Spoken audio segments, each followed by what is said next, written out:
Okay, so we have ceiling damage right here, and that's a pretty good stain. So on situations like this, a lot of times insurance carriers like to just repaint, but you can tell that this is soaked all the way through insulation, soaked all the way through, this is gypsum, so they call drywall gypsum. It's soaked all the way through the top layer that's paper faced, all the way through the actual drywall, and then through the paper here. So just painting this is gonna trap the damage that's above and just leave that untouched. So what we're gonna do is your first line item is gonna be, all right, we see we have a light fixture here, so we need to at least detach and reset this light fixture. So it will be LIT, HG, and then detach and reset. All right, then your next line item, we gotta figure out what we gotta take out. So obviously we gotta take drywall out. Now drywall on the ceiling is always gonna be a 5/8 thickness. Okay. Drywall on a wall is 1/2 inch. Okay. So it's GRY 5/8. And we want to cut out purchasable quantity. So purchasable quantity in this particular case would be a 4x8 foot sheet. So when you take that 4x8 foot sheet out, you're gonna affect the wall all the way around because this is going up against the wall.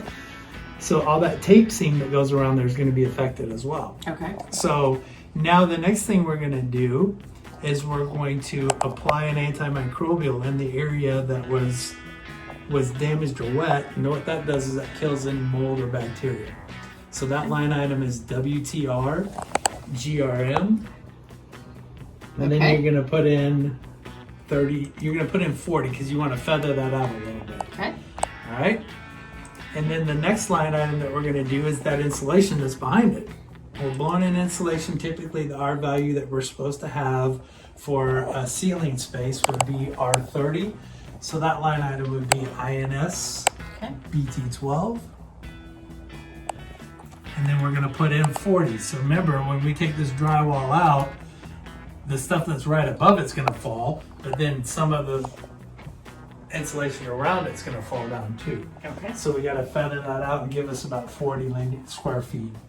Then the next line item we're going to do is going to texture the ceiling, and you can tell that the ceiling right here has got a smooth texture because it's not like hand done or machine done, so you can tell it's smooth. So that what they've done is they've run their drywall mud over the top and they've run it really smooth. So that line item is DRY TEX texture plus. Okay. And that's for smooth and skim coat. And then we're going to put in the total amount that we're going to be skimming out, which is going to be 32 square feet. And we want to feather that a little bit, so I would say 40. Okay? Okay. Then what we're going to do is we're going to seal that new drywall. Okay. That drywall has to have some kind of sealant. So that's going to soak up into the drywall. Then we're going to want to come back and paint it 2 coats, because usually when you paint 1 coat, you won't get enough. So the line item for seal is PNTS. Okay. Then the next line item